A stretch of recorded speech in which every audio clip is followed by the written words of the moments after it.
একটা মেয়ে চেক দিয়েছিল, তো এটাই আর কি সবসময় মনে পড়ে আর কি, এত দূর প্রবাসে আছি, এটা মিস করি ভাই সবসময়। একটা মেয়ে চেক দিছে? হ্যাঁ ভাই, এটা সারা জীবন মনে থাকবে। ভালোবাসতেন তাকে? অনেক ভালোবাসতাম, অনেকটা, এখনো বাসি, কিন্তু তার বিয়ে হয়ে গেছে, এখনো বাসছি ভাই, কিন্তু তার সবসময় মনে রাখবো আমি সারা জীবন, যতদিন আমি থাকবো। না, বিয়ে করি না। ইন ফিউচারে যদি ভিডিওটা ভাইরাল হয়ে যায়? বিয়ে করি না ভাই আমি। আচ্ছা ঠিক আছে, তো মানে আপনার প্রাক্তনকে কি বলতে চান যদি সে দেখে ভিডিওটা? কি বলবো ভাই, তার জন্য কোনো ভাষাই নাই আমার পক্ষে ভাই। ভাই আমি চাই যেখানে থাকুক না কেন সে ভালো থাক, সুস্থ থাক, আমি এতটুকু দোয়া করি ভাই, আর কিছুই না। সে ভালো থাক, আমার কাছ থেকে যে অন্য জায়গায় যদি ভালো থাকতে পারে তাহলে থাক ভাই। আমাদের রিলেশন হয়ে গেছিল, তারপর অবশ্যই ভাই, আমার 2 বছর রিলেশন ছিল। 2 বছর রিলেশন, 2 বছর রিলেশন তারপর ছিল। ব্রেকআপ করে দিয়েছে, মেয়েটাই ব্রেকআপ করে ওই আমি তো বাইরে আসলাম না, ঢাকা আসলাম তো বা বিশেষ কাজের জন্য, এই জন্য তো বা বাচ্চা থেকে ফ্যামিলি থেকে বিয়ে দিয়ে দিচ্ছে, জোর করে বিয়ে দিছে। তো জোর করে যদি বিয়ে দেওয়া হয়েছে, মেয়ে রাজি না থাকলে তো ভাই বিয়ে হবে না, তাই না? তো ও রাজি ছিল। অবশ্যই একটা মেয়ে কবুল না পর্যন্ত বিয়ে তো হয় না।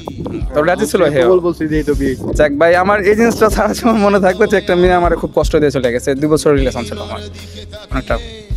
অনেক স্মৃতি। হ্যাঁ হ্যাঁ হ্যাঁ, এখনো স্মৃতিগুলো ভাই মনে পড়ে না, দূর প্রবাসে আছি ভাই, অনেক মনে পড়ে তার ইয়াগুলা, মানে একসাথে হাঁটতাম, একসাথে চলাফেরা, একসাথে যাওয়া টাওয়া, সব এক জায়গায় বসা খাওয়া দাওয়া সব মিস করি ভাই আমি প্রচন্ড।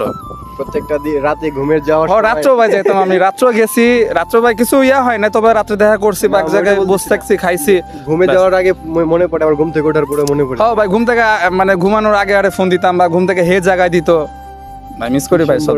মানে যদি তাকে পেয়ে যেতেন তাহলে কি কেমন লাগতো? ভাই টাকা পাইলে তো ভাই আলহামদুলিল্লাহ, আর কিছু চাইতাম না ভাই, জীবনে কিছু চাওয়া ছিল না, তারে পাইলে তারে পাইলে আমার কিছু চাওয়ার ছিল না আর।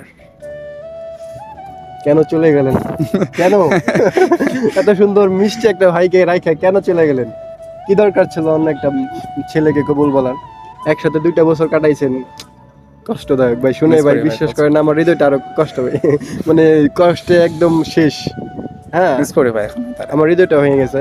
ঠিক আছে, আপনার কথা শুনে